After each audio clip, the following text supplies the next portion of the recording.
Good morning. আজকে সকাল থেকে খুব ভালো রোদ বেরিয়েছে। আজকে কিচেনটা পরিষ্কার করব ভেবেছি, কারণ রোদ থাকলে সুবিধা হয়। কিন্তু শরীরটা না দুদিন ধরে খুব খারাপ। সেদিনকে ওই বাড়ি গেলাম, ওই বাড়ি থেকে আর দেখাতে পারিনি, কারণ যাওয়ার সময় মাথা ব্যথা ঘুরে গেছিলো। গিয়ে তারপর অনেকটা শরীর খারাপ ছিল, ওই বাড়িতে গিয়েও শুয়েছিলাম। তারপরে কালকে এসে আর শরীর এত খারাপ ছিল, উঠতে পারিনি সারাদিন। আজকে তুলনামূলক বেটার, ওষুধ খেয়েছি, ডাক্তারের সাথে কথা বলেছি, তুলনামূলক বেটার। প্রেশার খুব হাই হয়ে আছে। তা সত্ত্বেও কাজ করতে হবে, কারণ আর ধনতেরাস এসে গেল শনিবারে। চলো শুরু করি আজকের একটা ব্লগ। সবাই ভালো থাকো, সুস্থ থাকো, এই সুন্দর উৎসবের পরিবেশে সবাই উৎসব মুখর থাকো, এই বলেই আজকের ব্লগটা শুরু করছি। উঠেই যেটা ফার্স্ট কাজ করেছি সেটা হচ্ছে আগে ওয়াশিং মেশিনটা লাগিয়ে দিয়েছি, কারণ বেলা ছোট হয়ে এসছে। তাই জামা কাপড় এখন শুকাচ্ছেও না, পুরো গাদা গাদা জিন্স আমার ছেলের। তো এগুলো তো একদিনে শুকাবে না, তাও ড্রায়ারটা দিয়েছি, দিয়ে এবার দেখি, দেখা যাক। ব্রেকফাস্টে এই ওয়াই বানিয়ে নিচ্ছি, কারণ শরীর ভালো লাগছে না, তো তাই অন্য কিছু আর বানাতে ইচ্ছা করছে না। ছেলে আর আমার ব্রেকফাস্টে ওয়াই আছে। তো বসিয়ে দিলাম, আজকে ডিমের ঝোল করব। যতটা রান্না তাড়াতাড়িতে সারা যায় আর কি, তাহলে একটু অন্যদিকে কাজ করার সময় দিতে পারবো। তারপরে কালকে ছেলের অঙ্ক পরীক্ষা, সুতরাং ছেলেকে অঙ্ক করাতে হবে। ও ইনফ্যাক্ট করছে, আজকে স্কুলে পাঠাইনি, ওকে সারাদিন আজকে অঙ্ক করাবো। কালকে সব শীতের সবজির বীজ পুঁতেছি, এইখানে সব শীতের সবজির বীজ পুঁতেছি।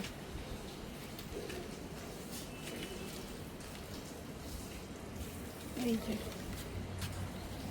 দেখো, বেগুন গাছে ফুল আসতে শুরু করে দিয়েছে, আবার পোকাও লেগেছে। গাছগুলোকে তো বিষও দিতে হবে।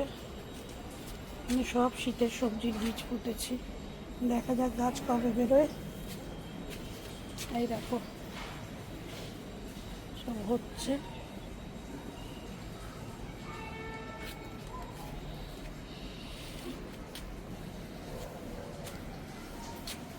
এই গাছের ফুলটা না খুব সুন্দর, হলুদ হলুদ ঝিরিঝিরি হয়। কারুর যদি জানা থাকে এই গাছটার নাম কি, আমাকে অবশ্যই লিখো কমেন্টসে। এই যে সজনে গাছটা, কলার পাতাগুলো হলুদ হয়ে গেছে। আজকে একটাও জবা ফুল ফোটেনি। আস্তে আস্তে ঠান্ডা আসছে, ফুল ফোটার পরিমাণ কমবে জবার।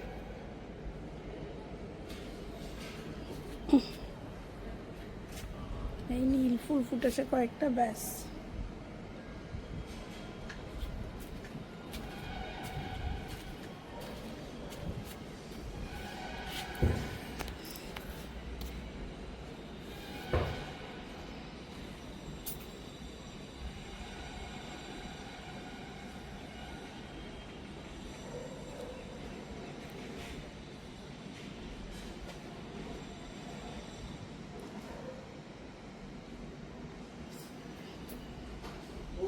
এই দেখো পেঁপে গাছে ফুল ফুটেছে, এটাতে ফুটেছে, এটাতেও হচ্ছে।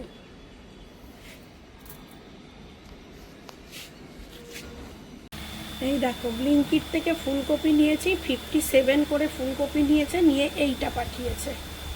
এইটা মানে এখানে দুটো পিসও ঠিক মতো হবে না। আর আমি তারপরে আবার জেপ্টো থেকে অর্ডার করে ফুলকপি নিলাম। দেখো জেপ্টো কত ভালো ফুলকপি, 40 করে নিয়েছে, জেপ্টো 41 করে। দেখো পুরো একটা গোটা ফুলকপি, বোঝাই যাচ্ছে। এই যে দেখো জেপ্টো 41-এ এই ফুলকপি দিয়েছে, আর ব্লিঙ্কিট 57-এ এই ফুলকপি। মনেই হচ্ছে এই সাইড থেকে খুলে খুলে নিয়েছে।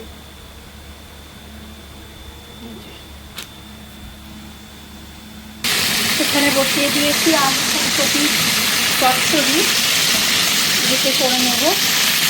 আর ডিমও সেদ্ধ হয়ে গেছে। আর বানাবো একটু লাউ ঘন্ট। আসলে আমি তো ভাত খাবো না, তাই একটু সবজিটাই বেশি করে খাই। তার সাথে যদি মনে হয় তো একটু বেসনের ছিলা বানাবো। আলু কপিটা ভাজা ভাজা হয়ে গেছে, এই সময় একটু আদা কাঁচা লঙ্কা বাটা দিয়ে অল্প দিয়ে ভালো করে মিশিয়ে নেব।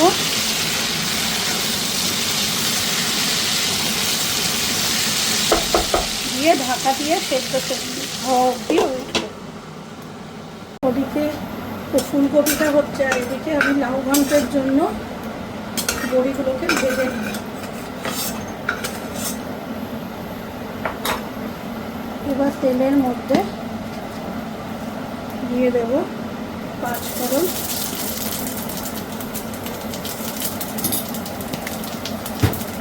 অনেকে জিরে ফোড়ন দিয়েও লাউ ঘন্ট করে, তবে আমার পাঁচফোড়নের লাউ ঘন্টই খেতে ভালো লাগে। কেটে রাখা লাউগুলো দিয়ে দেবো।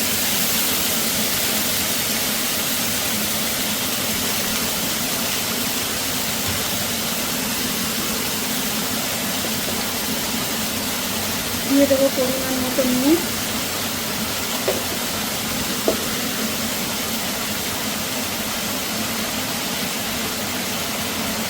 আর দেবো সামান্য হলুদ।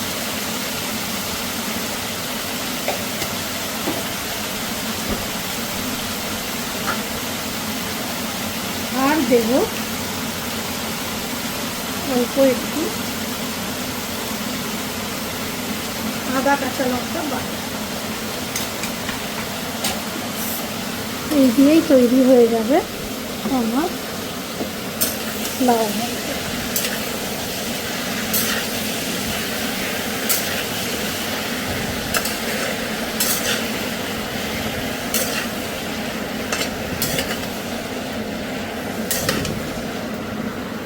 লাউটা থেকে জল ছাড়তে শুরু করেছে, এবার বড়িগুলো দিয়ে দেবো। তো বড়িগুলো একটু বেশি ভাজা হয়ে গেছে যাতে নরম হয়ে যায়।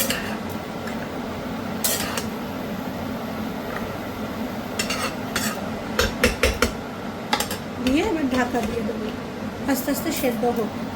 এখন শীতের লাউ, আর লাউটা ভীষণ করছে, একটু বিট ছিল না, তো এটা ঢাকাতেই সেদ্ধ হয়ে যাবে।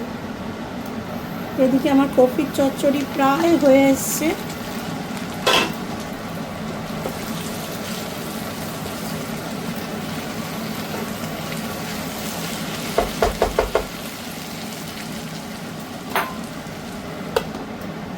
আর একটু ঢাকা দিয়ে দেবো। তৈরি হয়ে গেছে ফুলকপির চচ্চড়ি। এবার এটাকে নামিয়ে নেব। রেডি হয়ে গেছে আমার ফুলকপির তরকারি। রেডি হয়ে গেছে আমার আজকের রান্না। এটা হচ্ছে আলু ফুলকপির চচ্চড়ি, লাউ ঘন্ট, বড়ি, মটরশুঁটি, ধনেপাতা দিয়ে, আর ডিমের কারি। এবার অন্যান্য কাজ করা যাবে। রান্না হয়ে গেছে, মোটামুটি দুবেলাই হয়ে যাবে, তো নিশ্চিন্ত আজকের মতো। এবার দেখা যাক কী কী কাজ করা যায়। এই শীতকালে না এই মটরশুঁটি ধনেপাতা দিয়ে, আগে অবশ্য আমি একদমই ধনেপাতা দিয়ে লাউ খেতে পারতাম না, কেন জানি না, লাউতে আমার ধনেপাতা পছন্দ হতো না, কিন্তু এখন আমার ভাল লাগে। এই শীতকালে এই মটরশুঁটি ধনেপাতা বড়ির গন্ধ দেয় যে নিরামিষ লাউ ঘন্ট, এটা আমার ভীষণ প্রিয়। আমার চিংড়ি মাছ দিয়ে লাউয়ের থেকে নিরামিষ লাউ ঘন্টই বেশি ভাল লাগে। আজকে প্রায় 6 মাস বাদে এই বারান্দাটা একটু পরিষ্কার করলাম। এই বেতের সোফাগুলো সব পরিষ্কার করলাম। এর জন্য এই বেতের সোফাটা সবচেয়ে ভালো পরিষ্কার হয়। জালিগুলো পরিষ্কার করার জন্য না এই ধরনের একটা ব্রাশ খুব ভালো, আমি এই ব্রাশটাই কিনেছি। এরকম করে সব জালি পরিষ্কার হয়ে যায়। আর কার্পেটটাও তুলেছি, খুব খারাপ অবস্থা ছিল সব, যদিও করে উঠতে পারিনি। ফ্লাওয়ারগুলো ধোবো, গ্রিলগুলো মুছতে হবে, সব করে উঠতে পারিনি, কিন্তু তবু মেন কাজটা করেছি। কার্পেটটা তুলেছি, ছাদে ধুয়ে মেলেছি। ও, খুব পরিশ্রম হয়ে গেল এইটুকুনি বারান্দা দেখতে, বাট এটা করতে সবচেয়ে বেশি পরিশ্রম হলো। আর শীতকাল মানে এই বারান্দায় এবার বসার কাজ শুরু হবে, সুতরাং এটা খুব পরিষ্কার না থাকলে মুশকিল। আর বর্ষাতে না কী হয়েছে, আমার এদিক দিয়ে প্রচণ্ড ছাট আসে, বৃষ্টির পুরো জলটা এই বারান্দায় আসে। তো প্রত্যেক দিন একটু বৃষ্টি হলেই, হাওয়া দিলেই এদিক দিয়ে আসে। আর শীতকালে এদিক দিয়ে হাওয়াও আসে, বিকজ এদিকটা নর্থ, তো এদিক দিয়ে উত্তরের হাওয়াটাও আসে। তো শীতকাল হলেই বারান্দাটা দারুণ কাজে দেয়। গরমকালে যদিও গরমের চোটে বসতে পারি না, তাই গরমকালে একটু কমই ইউজ হয়, কারণ এসির বাইরে বসা যায় না। আর বাকি এখন এইটা কাজে দেবে, তাই ভালো করে পরিষ্কার করলাম। আরও খানিকটা বাকি আছে, পুরোটা হলে তোমাদেরকে দেখাবো। আজকে দুপুরে আমি চটজলদি লাঞ্চ বানিয়ে নিলাম, 2টো ডিমের পোচ, আর এখানে আছে শসা, টমেটো, পেয়ারা, নাশপাতি সব মিলিয়ে একটা স্যালাড। ব্যাস এটাই লাঞ্চ করে নেব, কারণ এত ব্যস্ততার মধ্যে বেশি কিছু লাঞ্চ বানানো সম্ভব হয়নি। আর ওদের তো তরকারি হয়েই গেছে, ওরা তো সব কিছু খায়, মানে ওরা তো এই ধরনের খায় না, তাই ওদেরটা আলাদা আর আমারটা আলাদা। আমি যেহেতু ওয়েট লসে আছি। আজকে চলে এলো দিওয়ালির কিছু গিফটস, এগুলো সব চারিপাশ থেকে অনেকে পাঠিয়েছে। তো সবই এগুলো কাজু টাজু আছে, এর মধ্যেও একটা কিছু আছে কুকিজ, এগুলো কুকিজ চকলেট। এটাই কি আছে জানি না, এটাতে আছে কিছু চন্দনের বল টাইপ ক্যান্ডেল টাইপ আছে। এটা একটা সেন্টেড ক্যান্ডেল আছে, এটা একটা সেন্টেড ক্যান্ডেল আছে, আর এটা ধূপ আছে। এটা ধূপ এরম চন্দন দিয়ে, পিওর চন্দনের ধূপ, মানে চন্দনের গুঁড়ো দিয়ে। এগুলো সব পান মশলা টাইপের সব পাঠিয়েছে। আরও আসবে গিফট, সবে আসা শুরু হলো।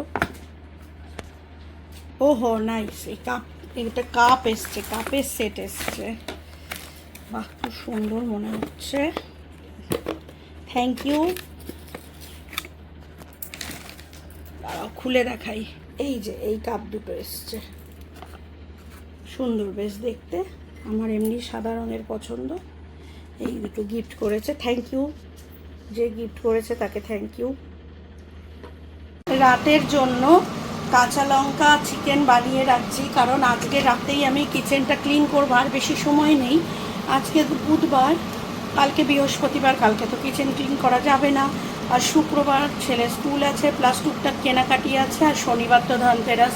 তো যা করতে হবে শুক্রবারের মধ্যেই আমাকে করতে হবে। তো শুক্রবারে আমার ছাদ ফাদ সব মানে পুরো ক্লিন, ওভারঅল ক্লিনটা করতে হবে, প্লাস কিছু ধনতেরাসের তৈয়ারি আছে সেগুলো করতে হবে। একটু বাজারে যাব, দশকর্মায় যাব, সেখান থেকে প্রদীপ কিনবো। সেই জন্য আজকে রাতে, যত রাতই হোক, আজকে আমার ছেলের পরীক্ষা, মানে অঙ্কটা আজকে শেষ হলো। তো এই সপ্তাহে এখন আর নেই, এবার দিওয়ালির পরে আবার পরীক্ষা। তো সেই জন্য আজকে রাত বসেই করবো, কারণ কালকে বৃহস্পতিবারে কিচেন ক্লিন করতে পারবো না। আমার মা বলেন বৃহস্পতিবারে কখনো ডিপ ক্লিনিং করতে নেই, আর কিচেন তো একেবারেই না, কিচেন এবং ঠাকুরের আসন কখনো ক্লিন করতে নেই বৃহস্পতিবারে, কারণ মা লক্ষ্মী রুষ্ট হন। তো আমি তো পুজো আচ্ছা বাড়ির মেয়ে, ছোটোবেলা থেকেই, বা দুই বাড়িতেই, মামা বাড়ি বাবার বাড়ি দুই বাড়িতেই মন্দির ছিল, আর পুজো আচ্ছা হতো বাড়িতে, সব রকমের পুজোই হতো, সেই গণেশ পুজো থেকে শুরু করে লক্ষ্মী কালী সব পুজোই হতো। তো সেই জন্য আমি ওই ছোটোবেলা থেকে এগুলো শিখেই বড় হয়েছি। এগুলোর কি যুক্তি কি নেই আমি জানি না, আমি জানতেও চাই না। বড়রা বলতো, শুনতাম, আমার পরিবারে এগুলো মানতো সবাই, তাই আমিও মানি। যুগ যুগ ধরে মানে সবাই আমার পরিবারে, আমিও মানবো, আমি চাইবো আমার ছেলেও মানুক। সেটা তার ব্যাপার, সে যদি না মানে, কিন্তু আমি তাকে শেখাবো। এটাই, অনেক কিছু আছে আজকাল থেকে অনেকে যুক্তিতর্ক দেয়, আমি অত যুক্তিতর্কে যেতে চাই না।